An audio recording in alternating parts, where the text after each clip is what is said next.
May Allah bless you with happiness and good health. أعوذ بالله من الشيطان الرجيم. بسم الله الرحمن الرحيم. الرحمن علم القرآن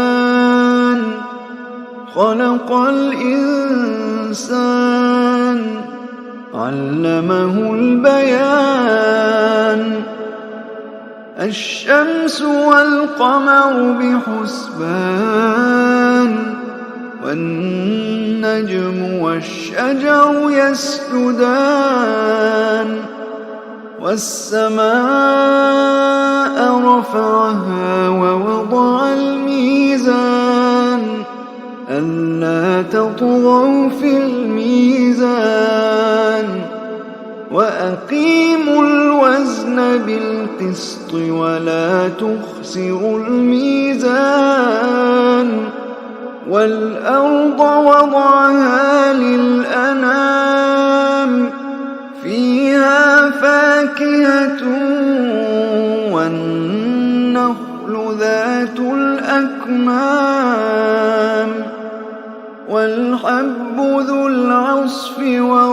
والريحان. فبأي آلاء ربكما تكذبان؟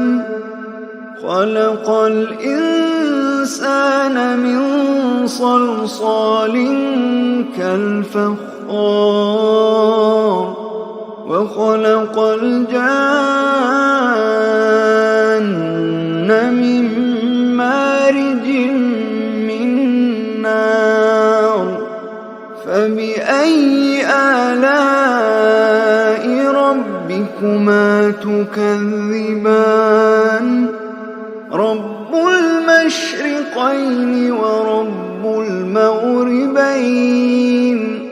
فبأي آلاء ربكما تكذبان؟ مرج البحرين يلتقيان بينهما برزخ لا يبغيان. فبأي آلاء ربكما تكذبان؟ يخرج منهما اللؤلؤ والمرجان. فبأي آلاء ربكما تكذبان؟ وله الجوار المنشآت في البحر كالأعلام. فبأي آلاء ربكما تكذبان؟ كل من عليها فان ويبقى وجه ربك ذو الجلال والإكرام. فبأي آلاء ربكما تكذبان؟ يسأله من في السماوات والأرض كل يوم هو في شأن. فبأي آلاء ربكما تكذبان؟ سنفرغ لكم أيها الثقلان. فبأي آلاء ربكما تكذبان؟ يا معشر الجن والإنس إن استطعتم أن تنفذوا من أقطار السماوات والأرض فانفذوا لا تنفذون إلا بسلطان فبأي آلاء ربكما تكذبان يرسل عليكما شواظ من نار ونحاس فلا تنتصران فبأي آلاء ربكما تكذبان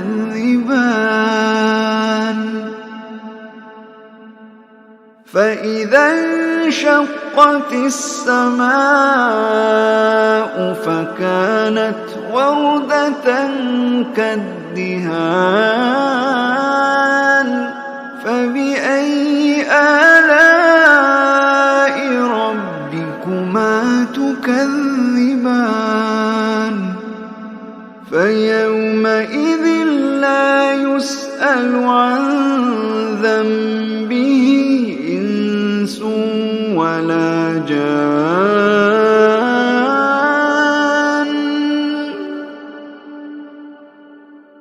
فبأي آلاء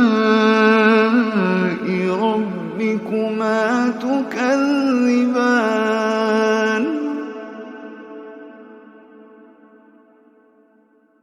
يعرف المجرمون بسيماهم فيؤخذ بالنواصي والأقدام فبأي آلاء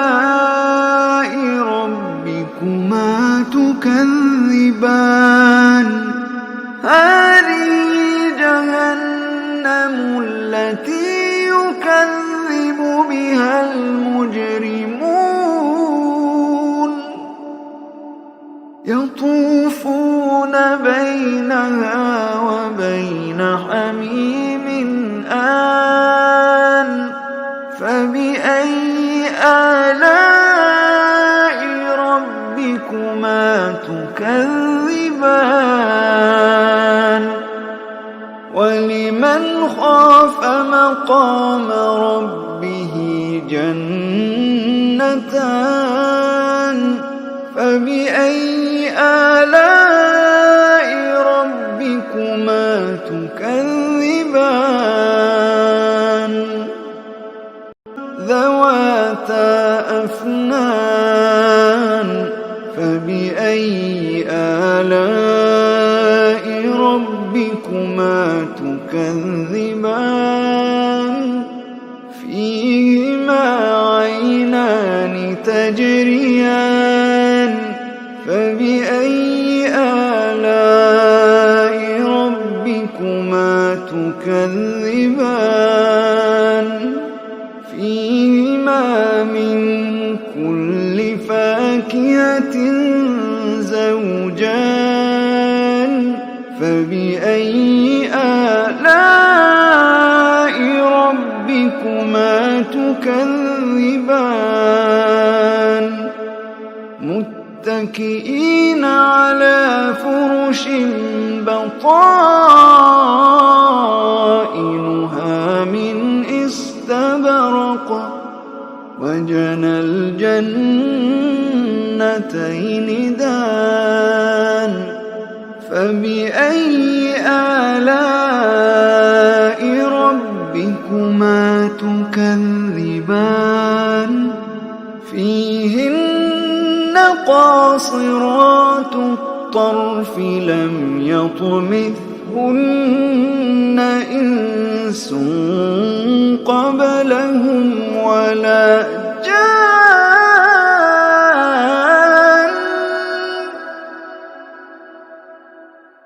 فبأي آلاء ربكما تكذبان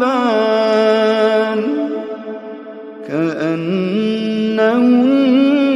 الياقوت والمرجان فبأي آلاء ربكما تكذبان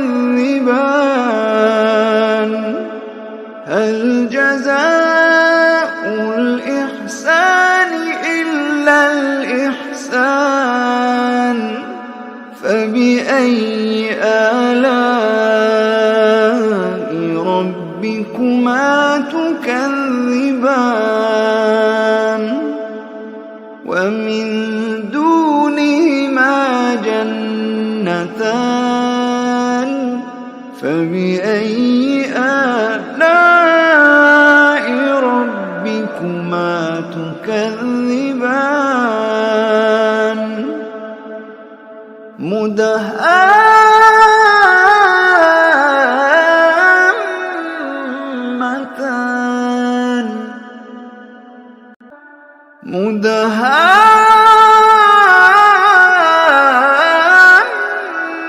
مدهامتان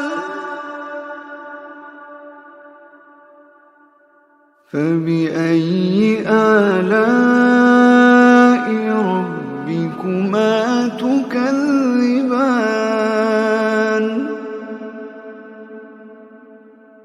فيهما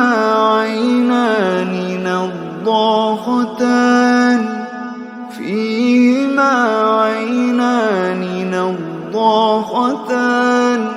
فبأي آلاء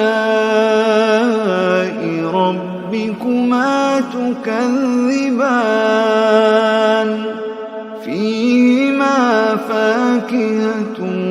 ونخل ورمان فبأي آلاء ربكما تكذبان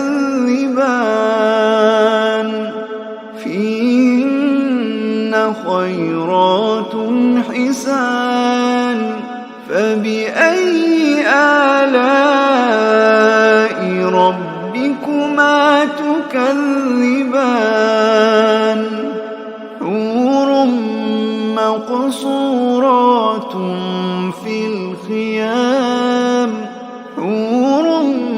مقصورات في الخيام فبأي آلاء ربكما تكذبان لم يطمثهن إنس قبلهم ولا جان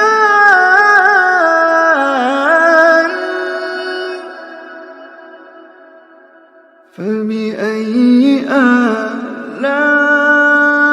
ربكما تكذبان متكئين على رفرف خضر وعبقري حسان فبأي آلاء ربكما تكذبان فبأي آلاء ربكما تكذبان تبارك اسم ربك ذي الجلال والإكرام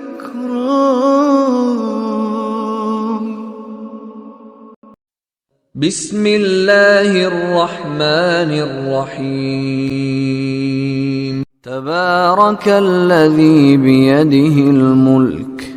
وهو على كل شيء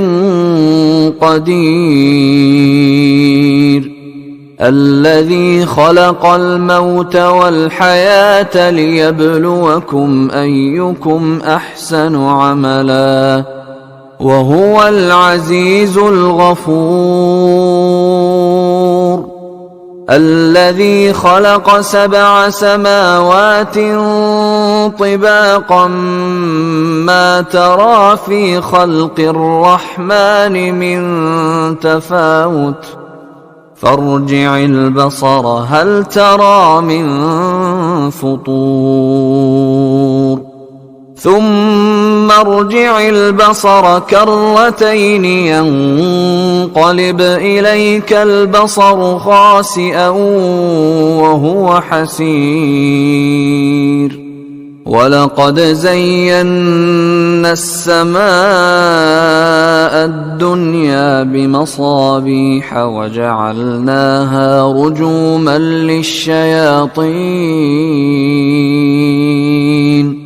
وأعتدنا لهم عذاب السعير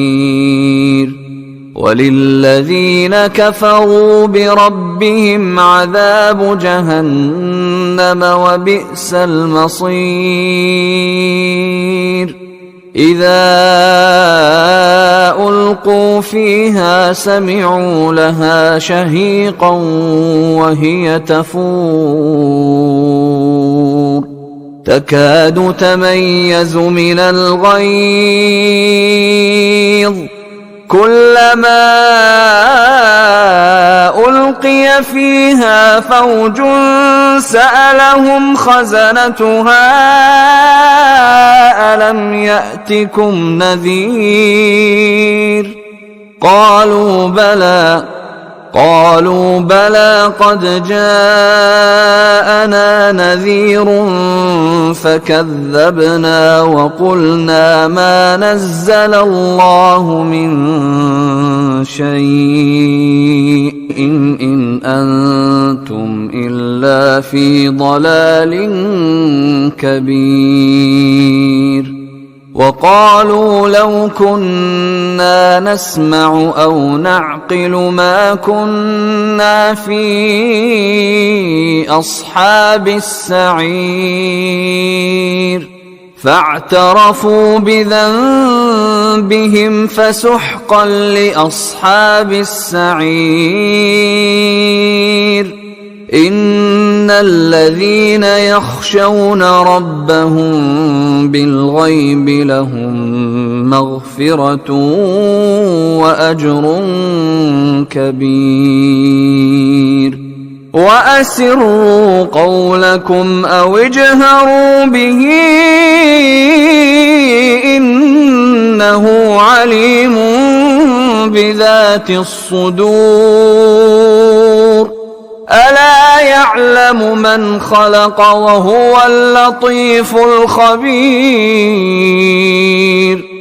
هو الذي جعل لكم الأرض ذلولا فامشوا في مناكبها وكلوا من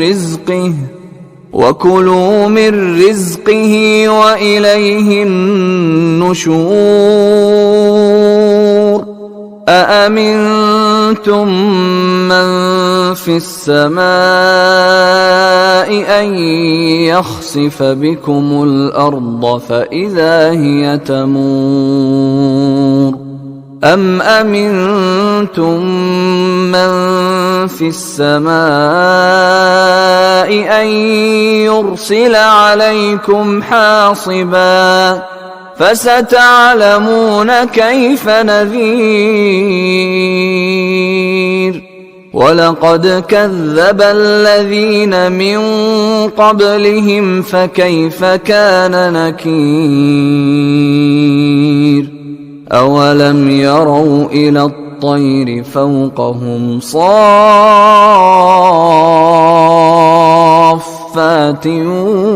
ويقبضن ما يمسكهن إلا الرحمن إنه بكل شيء بصير أمن هذا الذي هو جند لكم ينصركم من دون الرحمن إن الكافرون إلا في غرور أمن هذا الذي يرزقكم إن أمسك رزقه بل لجوا في عتو ونفور أفمن يمشي مكبا على وجهه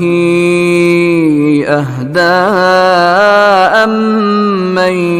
يمشي سويا على صراط مستقيم قل هو الذي أنشأكم وجعل لكم السمع والأبصار والأفئدة قليلا ما تشكرون قل هو الذي ذرأكم في الأرض وإليه تحشرون ويقولون متى هذا الوعد إن كنتم صادقين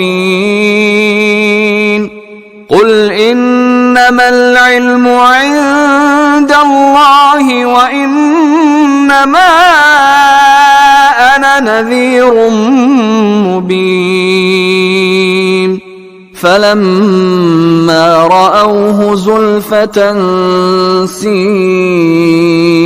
وجوه الذين كفروا وقيل هذا الذي كنتم به تدعون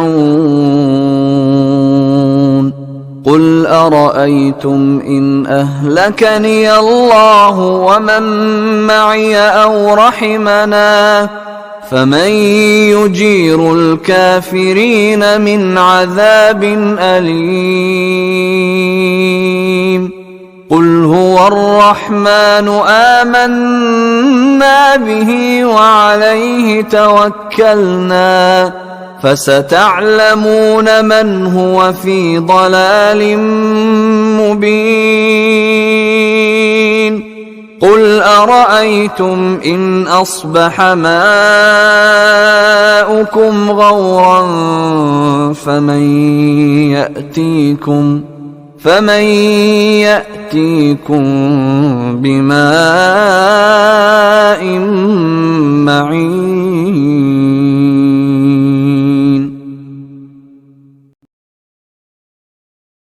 بسم الله الرحمن الرحيم ياسين والقرآن الحكيم إنك لمن المرسلين على صراط مستقيم تنزيل العزيز الرحيم لتنذر قوما ما أنذر آباؤهم فهم غافلون لقد حق القول على أكثرهم فهم لا يؤمنون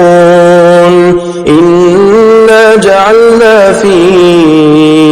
أعناقهم أغلالا فهي إلى الأذقان فهم مقمحون وجعلنا من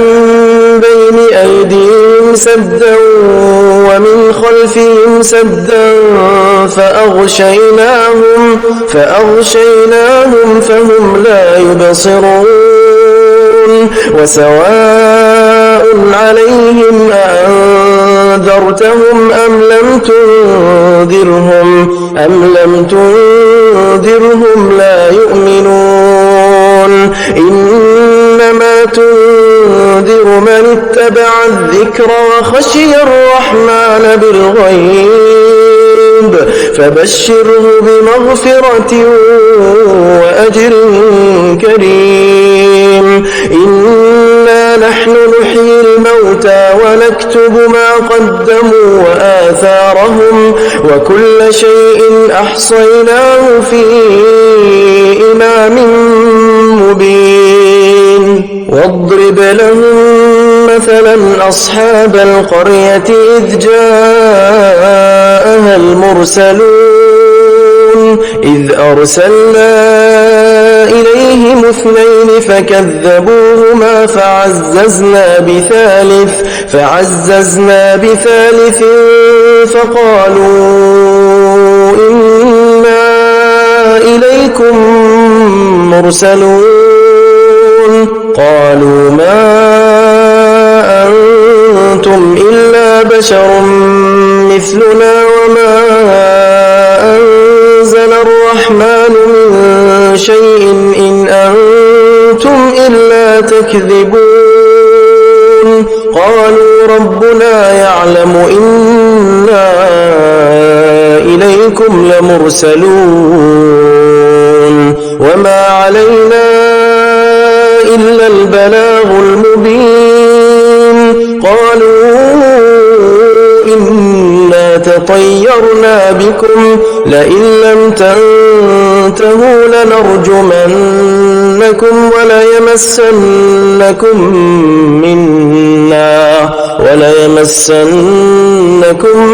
منا عذاب أليم قالوا طائركم معكم أئن ذكرتم بل أنتم قوم مسرفون وجاء من أقصى المدينة رجل يسعى قال يا قوم اتبعوا المرسلين اتبعوا من لا يسألكم أجرا وهم مهتدون وما لي لا أعبد الذي فطرني وإليه ترجعون أأتخذ من دونه آلهة إن يردني الرحمن بضر لا تغن عني شفاعتهم شيئا ولا ينقذون إني إذا لفي ضلال مبين إني آمنت بربكم فاسمعون قيل ادخل الجنة قال يا ليت قومي يعلمون بما غفر لي ربي وجعلني من المكرمين وما أنزلنا على قومه من بعده من جند من السماء وما كنا منزلين إن كانت إلا صيحة واحدة فإذا هم خامدون يا حسرة على العباد ما يأتيهم من رسول إلا كانوا به يستهزئون ألم يروا كم أهلكنا قبلهم من القرون أنهم إليهم لا يرجعون وإن كل لما جميع لدينا محضرون وآية لهم الأرض الميتة أحييناها وأخرجنا منها حبا فمنه يأكلون وجعلنا فيها جنات من نخيل وأعناب وفجرنا فيها من العيون ليأكلوا من ثمره وما عملته أيديهم أفلا يشكرون سبحان الذي خلق الأزواج كلها مما تنبت الأرض ومن أنفسهم ومما لا يعلمون وآية لهم الليل نسلخ منه النهار فإذا هم مظلمون والشمس تجري لمستقر لها ذلك تقدير العزيز العليم والقمر قدرناه منازل حتى عاد كالعرجون القديم لا الشمس ينبغي لها أن تدرك القمر ولا الليل سابق النهار وكل في فلك يسبحون وآية لهم أنا حملنا ذريتهم في الفلك المشحون وخلقنا لهم من مثله ما يركبون وإن نشأ نغرقهم فلا صريخ لهم ولا هم ينقذون إلا رحمة منا ومتاعا إلى حين وإذا قيل لهم اتقوا ما بين أيديكم وما خلفكم لعلكم ترحمون وما تأتيهم من آية من آيات ربهم إلا كانوا عنها معرضين وإذا قيل لهم أنفقوا مما رزقكم الله قال الذين كفروا للذين آمنوا أنطعم من لو يشاء الله أطعمه إن أنتم إلا في ضلال مبين ويقولون متى هذا الوعد إن كنتم صادقين ما ينظرون إلا صيحة واحدة تأخذهم وهم يخصمون فلا يستطيعون توصية ولا إلى أهلهم يرجعون ونفخ في الصور فإذا هم من الأجداث إلى ربهم ينسلون قالوا يا ويلنا من بعثنا من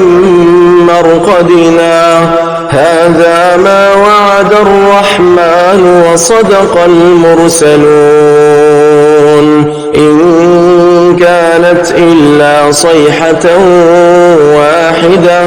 فإذا هم جميع لدينا محضرون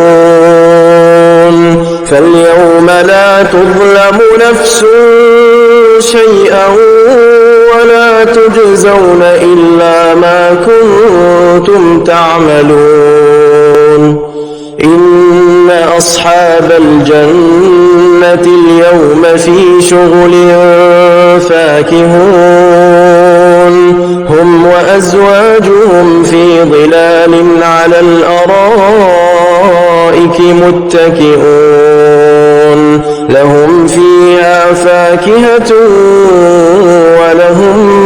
ما يدعون سلام قولا من رب رحيم وامتازوا اليوم أيها المجرمون ألم أعهد إليكم يا بني آدم ألا تعبدوا الشيطان إنه لكم عدو مبين وأن اعبدوني هذا صراط مستقيم ولقد أضل منكم جبلا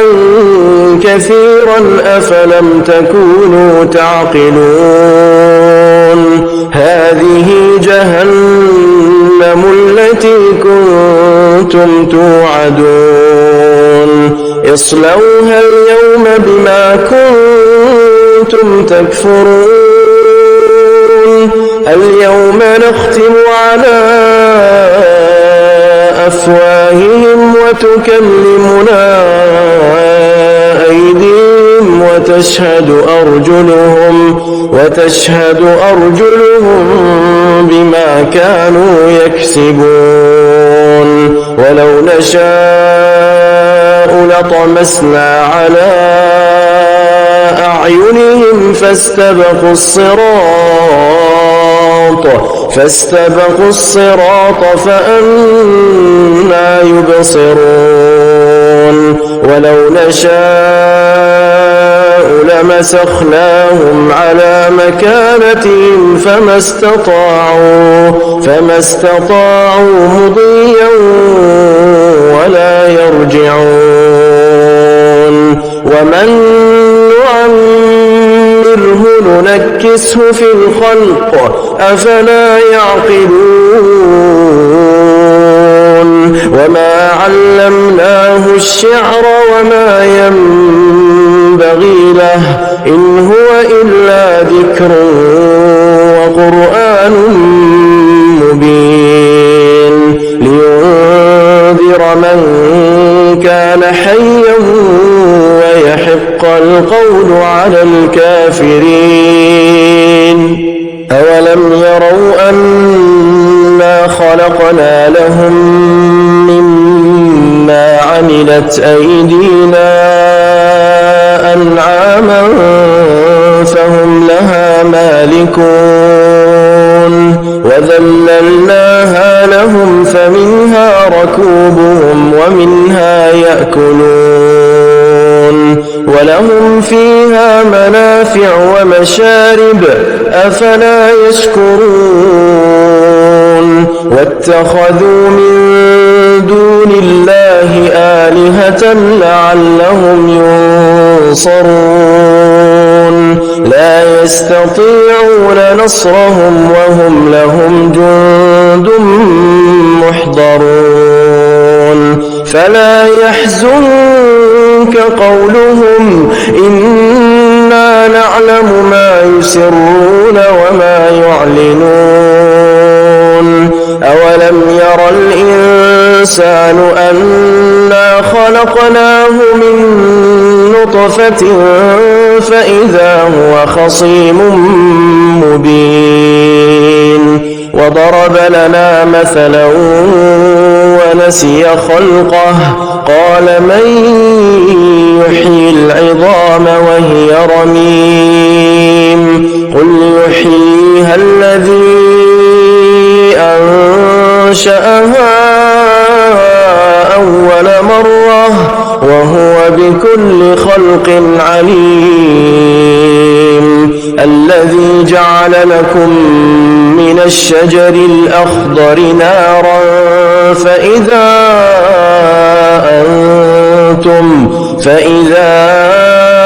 أنتم منه توقدون أوليس الذي خلق السماوات والأرض بقادر على أن يخلق مثلهم بلى وهو الخلاق العليم إنما أمره إذا أراد شيئا أن يقول له كن فيكون فسبحان الذي بيده ملكوت كل شيء وإليه ترجعون. أعوذ بالله من الشيطان الرجيم. بسم الله الرحمن الرحيم. إذا وقعت الواقعة ليس لوقعتها كاذبة خافضة رافعة إذا رجت الأرض رجا وبست الجبال بسا فكانت هباء منبثا وكنتم أزواجا ثلاثة فأصحاب الميمنة ما أصحاب الميمنة وأصحاب المشأمة ما أصحاب المشأمة والسابقون السابقون أولئك المقربون في جنات النعيم ثلة من الأولين وقليل من الآخرين على سرر موضونة متكئين عليها متقابلين يطوف عليهم ولدان مخلدون بأكواب وأباريق وكأس من معين لا يصدعون عنها ولا ينزفون وفاكهة مما يتخيرون ولحم طير مما يشتهون وحور عين كأمثال اللؤلؤ المكنون جزاء بما كانوا يعملون لا يسمعون فيها لغوا ولا تأثيما إلا قيلا سلاما سلاما وأصحاب اليمين ما أصحاب اليمين في سدر مخضود وطلح منضود وظل ممدود وماء مسكوب وفاكهة كثيرة لا مقطوعة ولا ممنوعة وفرش مرفوعة إنا أنشأناهن إن شاء فجعلناهن أبكارا عربا أترابا لأصحاب اليمين ثلة من الأولين وثلة من الآخرين وأصحاب الشمال ما أصحاب الشمال في سموم وحميم وظل من يحموم لا بارد ولا كريم إنهم كانوا قبل ذلك مترفين وكانوا يصرون على الحنث العظيم وكانوا يقولون أئذا متنا وكنا ترابا وعظاما أئنا لمبعوثون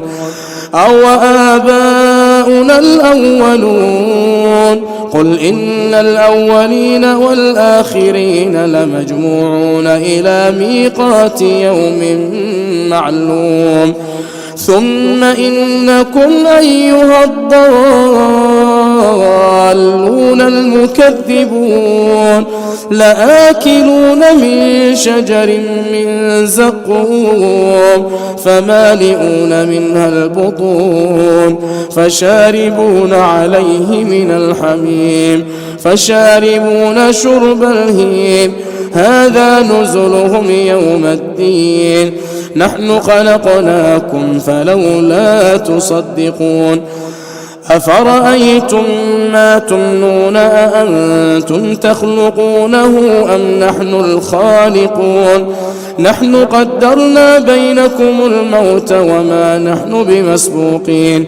على أن نبدل أمثالكم وننشئكم فيما لا تعلمون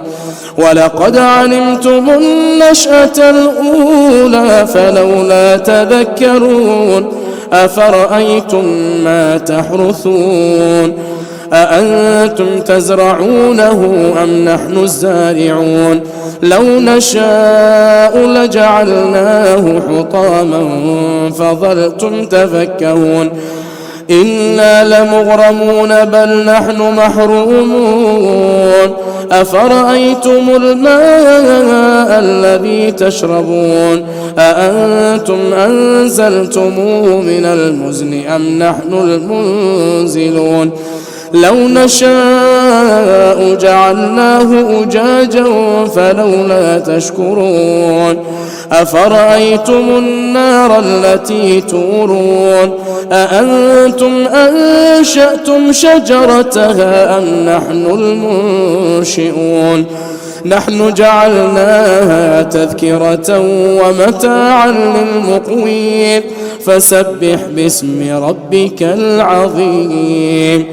فلا أقسم بمواقع النجوم وإنه لقسم لو تعلمون عظيم إنه لقرآن كريم في كتاب مكنون لا يمسه إلا المطهرون تنزيل من رب العالمين أفبهذا الحديث أنتم مدهنون وتجعلون رزقكم أنكم تكذبون فلولا إذا بلغت الحلقوم وأنتم حينئذ تنظرون ونحن أقرب إليه منكم ولكن لا تبصرون فلولا إن كنتم غير مدينين ترجعونها إن كنتم صادقين فأما إن كان من المقربين فروح وريحان وجنة نعيم وأما إن كان من أصحاب اليمين فسلام لك من أصحاب اليمين وأما إن كان من المكذبين الضالين فنزل من حميم وتصلية جحيم إن هذا لهو حق اليقين فسبح باسم ربك العظيم। हमारे चैनल को सब्सक्राइब कीजिए। हमारे चैनल का नाम है वाहिद अल्लाह मेरा।